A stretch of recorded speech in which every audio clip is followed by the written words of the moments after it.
Komen CM Punk ke Roman Reigns itu ngawur.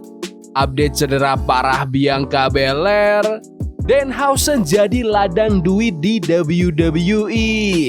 Dan rekapan review NXT minggu ini.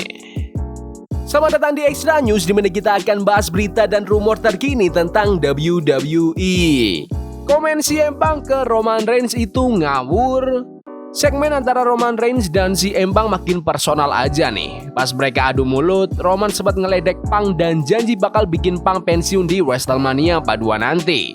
Tapi Punk malah nutup segmen itu dengan kalimat yang bikin syok. Dia bilang bakal ngubur Roman di samping mendiang bokapnya, Sika Anoa'i. Di acara Busted Open Radio, Baba Ray Dudley bener-bener nanyain soal kalimat itu. Kalimat terakhir itu menurut aku maksa banget. Atau mungkin bukan maksa sih, tapi rasanya nggak pas aja. Nggak nyambung sama vibe promo mereka sebelumnya. Dia bingung sama maksud kalimat itu. Aku bakal ngubur kamu di samping bapakmu. Emang kita harus percaya kalau si Embang beneran mau ngebunuh Roman Reigns? Tapi rekan hostnya, Dave LaGreca, justru ngebela Punk. Kata Dave, Punk emang sengaja mau bikin Roman kaget dan nggak bisa berkata-kata. Terus Baba Ray nanya lagi, terus kenapa Roman gak langsung hajar Punk? Dave ngejawab kalau saat itu Roman kelihatan bener-bener shock. Baba Ray juga nekanin betapa seriusnya orang Samoa kalau ada urusan keluarga. Aku tetap gak paham, selain buat bikin heboh doang, kenapa Punk harus ngomong gitu? Di promo itu kan kita tahu kalau Punk mainnya bareng Jimmy dan Jey Uso. Kamu tahu gak sih seberapa serius orang Samoa ngejaga kehormatan keluarga di dunia nyata? Kalau kamu cari masalah sama satu orang Samoa, berarti kamu cari ribut sama semuanya. Apalagi di bisnis gulat ini. Aku nggak yakin Jimmy sama Jey mau main bareng lagi sama si Embang. Baba Ray juga nambahin kalau harusnya semua orang Samoa di WWE marah besar sama Punk karena bawa-bawa nama salah satu tetua mereka. Sika itu legenda The Bloodline. Posisinya tepat di bawah High Chief Peter Maivia bareng Ava. Mau sesama orang Samoa di WWE nggak suka sama Roman pun, mereka pasti nggak terima nama Om Sika dibawa-bawa apalagi dibilang udah di dalam tanah. Katanya, meski kalimat Punk bikin heboh, sekarang WWE harus pintar-pintar lanjutin alur ceritanya. Baba Ray bahkan nyamain ini sama momen panas antara The Rock dan Triple H dulu, di mana ada garis merah yang nggak boleh dilewatin kalau soal keluarga. Punk udah ngelewatin garis itu. Oke, emang dapat efek kejutnya, tapi lanjutannya harus benar. Menurut aku, itu terlalu berlebihan dan kecepatan. Dia bilang kalimat itu mungkin pantas kalau misal Roman sempat nyenggol sedikit soal Larry, anjingnya Punk yang udah mati. Kalau Roman sempat nyebut nama Larry dikit aja, gak perlu yang jelek-jelekin banget, nah baru aku paham kenapa Punk balasnya sekeras itu. Tapi pas dengar kalimat Punk kemarin, aku cuma bisa melongo depan TV sambil bilang, waduh, nggak gini harusnya. Menurut kalian, apakah si Punk emang terlalu berlebihan? Komen di bawah.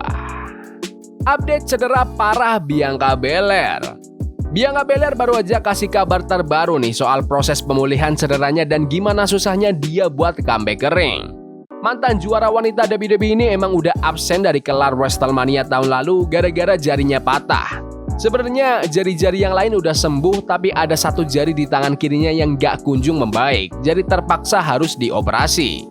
Lewat Instagram story-nya, Bianca cerita kalau jarinya itu sering kaku dan sakit banget. Tapi dia tetap semangat latihan rehabilitasi biar jarinya bisa gerak normal lagi tanpa rasa nyeri. Gak lupa, Bianca juga ngucapin makasih banget buat para fans yang udah doain dan semangatin dia. Sebenarnya bulan lalu Bianca sempat kasih kabar positif kalau rehabilitasinya lancar meskipun dia sempat ngerasa frustasi sama prosesnya yang lama. Operasi jarinya sendiri baru dilakuin bulan lalu padahal cederanya udah dari 9 bulan yang lalu pas WrestleMania 41. Ingat kan kejadiannya pas pertandingan triple threat keren antara Bianca, Rhea Ripley dan Io Sky, di mana Io yang keluar jadi pemenangnya. Menurut kalian, apakah Bianca Belair bisa kembali ke kejayaan lagi? Komen di bawah. Danhausen jadi ladang duit di WWE. Dunia gulat lagi ramai ngomongin debut Danhausen di WWE pas Elimination Chamber 2026 kemarin. Muncul dari kotak misterius di Chicago, ex-bintang AEW ini langsung jadi pusat perhatian. Di podcast Hall of Fame, Booker T ngasih pendapatnya soal karakter unik ini dan gimana dia bisa sukses di WWE. Banyak fans yang ragu gimana unsur supranatural dan komedi Danhausen bakal masuk di main roster, tapi Booker T malah ngelihat ini sebagai tambang duit. Menurutnya, karakter Danhausen itu menjual banget buat urusan merchandise. Booker T juga nanggapi orang-orang yang skeptis sama pegulat komedi. Buat peraih gelar juara dunia 6 kali ini, variasi itulah yang bikin industri gulat seru. Kalau komedinya diilangin, gulat malah kehilangan jati dirinya. Efek Danhausen juga langsung kerasa nih. Di Monday Night Raw kemarin, dia nyamperin Dominic Mysterio dan ngasih kutukan pas mereka ketemu di belakang panggung. Malamnya Dominic beneran kalah dan kehilangan gelar interkontinentalnya dari Penta. Fans pun langsung heboh, katanya itu semua gara-gara kutukannya Danhausen. Menurut kalian, apakah Danhausen bakal sukses di WWE? Komen di bawah. Rekapan dan review NXT minggu ini. Episode NXT mingguan minggu ini dibuka bareng juara baru NXT North American, Myles Borne, yang udah nangkring di ring. Borne cerita soal gimana rasanya megang sabuk itu dan apa artinya buat dia. Dia juga sempat terima kasih ke Ethan Page karena udah ngeremehin dia. Soalnya omongan Ethan malah bikin sisi lain dari Myles keluar. Sambil pamer sabuknya, Myles dengan bangga teriak kalau dia adalah sang juara yang baru. Tapi momen itu dipotong sama Ethan Page. Ethan bilang Myles cuma hoki doang minggu lalu. Dia pamer prestasi dan ngerasa kalau selama ini dialah yang gendong NXT. Myles gak tinggal diam dan langsung nawarin tanding ulang. Ethan maunya detik itu juga. Robert Stone yang lagi jadi interim GM-nya NXT langsung keluar dan ngerestuin pertandingan itu jadi resmi saat itu juga. Masuk ke pertandingan perebutan gelar NXT North American Championship antara Myles Borne melawan Ethan Page. Di awal match, Ethan sempat dominan tapi Myles ngebalas pakai dropkick dan mulai ngelawan balik. Ethan sempat ngeluarin confidence breaker yang nyaris bikin menang. Bahkan dia sempat mau curang pakai sabuk pas wasit lagi nggak lihat. Untungnya, Myles sigap, dia balik nyerang pakai ankle lock. Terus pas wasit lengah, dia hantam Ethan pakai boot. Akhirnya, Myles ngeluarin Borne again untuk memenangkan pertandingan. Lanjut, Black Monroe naik ke ring dan klaim kalau divisi ini tuh pusatnya ada di dia. Dia bilang bakal ngelewatin Jada Parker di Vengeance Day buat jalan mulus ke Stand and Deliver. Tapi Jada Parker langsung datang motong ngomongan itu. Jada nggak terima dan bilang siap hadapin Monroe di Vengeance Day. Suasana makin panas sampai akhirnya baku hantam. Dan Jada sukses bikin Monroe terpental keluaring pakai Hypnotic. Lanjut ke semifinal turnamen Women's Speed antara Ren Sinclair melawan Nikita Lyons. Match-nya cepet banget, keduanya saling adu pin. Lyons sempat kasih suplex, tapi Sinclair balas pakai clothesline. Akhirnya, Ren dapat celah dan kunci Lyons pakai Final Range untuk memenangkan pertandingan. Kelani Jordan lagi latihan keras bareng Shayna Baszler buat lawan Lola Vice. Fokusnya di teknik kuncian, soalnya Lola Vice punya rekor ngeri 3-0 di Underground match.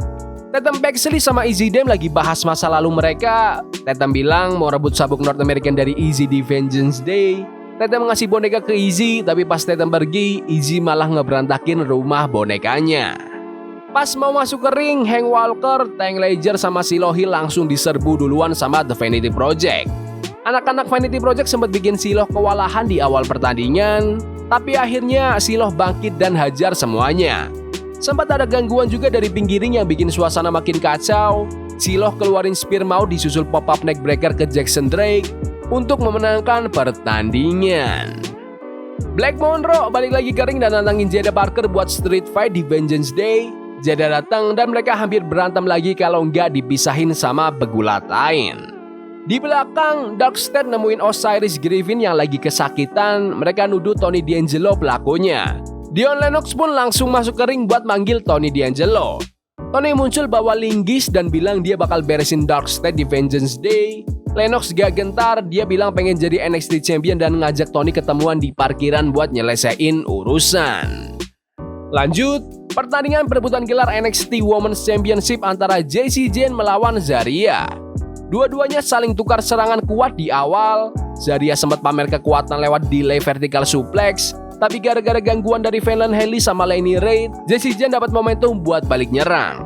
Zarya sebenarnya udah hampir menang pas ngeluarin spear, tapi Jayne bisa counter dan balas pakai rolling encore. Tiba-tiba, Sol Ruka lari ke ring. Dia hajar Henley sama Laney, terus masuk ke ring dan ngasih Soul Snatcher ke mereka semua. Gara-gara ini pertandingan berakhir jadi diskualifikasi. Habis match, Soul nantangin Zarya dan bilang ke Jessie kalau dia lagi ngincer sabuk juara itu. Lainnya pun jadi korban terakhir, kena hantam sabuk sama Soul. Waktunya main event. Ricky Sainz duduk santai di atas kursi di tengah ring, katanya sih mau ngasih penampilan sekali seumur hidup. Pas lagi perform, Ricky malah mulai nyari gara-gara. Dia ngejek penampilan Joe Hendry dan ngedumel soal gitarnya sendiri. Tiba-tiba ada kru panggung pakai topeng masuk ke ring bawain gitar baru. Pas dibuka topengnya, ternyata itu sang NXT Champion Joe Hendry. Dia langsung hantam punggung Ricky pakai gitar itu sampai hancur. Hendry mau lanjut ngehajar Ricky tapi anak-anak The Vanity Project langsung lari ke ring buat ngeroyok. Untungnya Miles Bourne sigap datang ngebantuin Hendry. Terakhir Hendry angkat Ricky dan lempar dia ngelewatin tali ring, tepat nimpa anak-anak The Vanity Project. Hendry sama Bourne berdiri tegak di tengah ring sambil pamer sabuk mereka masing-masing pas NXT minggu ini selesai. Oke, jujur aja kualitas gulatnya kali ini biasa aja sih. Tapi yang penting fokusnya emang buat bangun tensi menuju ke Vengeance Day. Yang paling oke adalah gimana semua storyline-nya udah tersusun rapi dan bikin kita penasaran sama event besok. Meskipun belum tahu bakal seseru apa, pondasinya udah kuat banget. NXT emang masih dalam masa transisi dan Vengeance Day ini bakal jadi ujian pertama mereka buat ngebuktikan diri. Kita lihat deh mereka lulus atau enggak. Tapi menurut kalian gimana episode NXT minggu ini? Bagus? Nggak bagus? Komen di kolom komentar. Ya udah gitu aja video berita hari ini. Jangan lupa like dan subscribe ke channel ini karena aku pengen 20.000 subscribers di bulan ini. Tolong bantu. Yes boy, see you. Love is a game we play incognito. Forbidden fire on Nico. Burning for love we can hold. I wish we were